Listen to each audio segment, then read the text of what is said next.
Di sini saya Kasyarina Kamal dari kelas 1A. Kali ini kita akan membahas materi tentang waktu, keberlanjutan, dan perubahan. Waktu.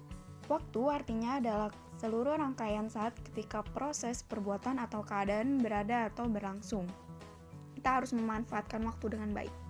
Waktu, di mana waktu secara denotatif, makna kata atau kelompok kata yang didasarkan atas penunjukan yang lugas pada sesuatu di luar bahasa atau yang didasarkan atas konvensi tertentu dan bersifat objektif. Merupakan satu kesatuan, detik, menit, jam, hari, minggu, bulan, tahun, abad, dan seterusnya. Makna waktu secara konotatif adalah waktu sebagai suatu konsep. Nah, di sini ada konsep waktu dalam sejarah. Ada perkembangan yang dimana keadaan masyarakat dalam suatu periode tertentu dalam suatu sejarah yang berkembang kondisi yang terjadi sebelumnya. Lalu ada kesinambungan, kondisi masyarakat yang terkadang tidak melahirkan kondisi baru akan tetapi diwariskan karena dianggap baik. Lalu ada pengulangan, keadaan yang pernah terjadi sebelumnya terulang kembali. Lalu ada berikutnya, terakhir ada perubahan ketika suatu masyarakat membentuk kebiasaan baru. Berikutnya ada keberlanjutan. Keberlanjutan adalah kehidupan manusia pada saat ini merupakan keberlanjutan dari kehidupan masa lampau dalam rangka menyongsong kehidupan masa mendatang. Setiap peristiwa tidak berdiri sendiri dan tidak dapat dipisahkan dari peristiwa lainnya.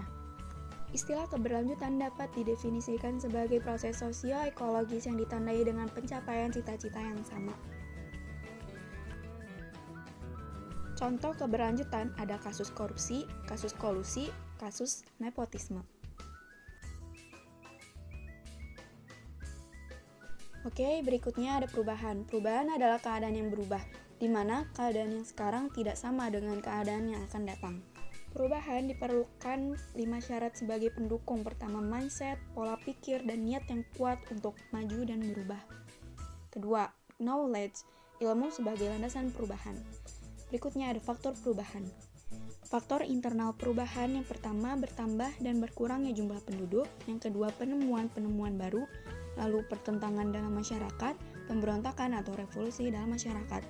Untuk faktor eksternal perubahan, yang pertama ada lingkungan fisik. Contohnya bencana tsunami Aceh yang terjadi pada 26 Desember 2004. Nah, yang kedua ada peperangan. Contohnya Jerman mengalami perubahan ideologi setelah Perang Dunia II berakhir. Suatu perubahan bisa terjadi karena ada faktor yang mendorongnya untuk menjadi kenyataan. Perubahan tidak bisa berjalan dengan sendirinya. Oleh karena itu, ada beberapa faktor yang menjadi pendorong dan penghambat. Faktor pendorongnya, orientasi ke masa depan, penduduk yang heterogen, sistem masyarakat yang terbuka, sistem pendidikan format yang maju. Untuk faktor penghambat, ada perkembangan ilmu pengetahuan yang terlambat, dan kurangnya hubungan antara masyarakat. Oke, sekian dari saya. Kurang lebihnya mohon maaf. Wassalamualaikum warahmatullahi wabarakatuh.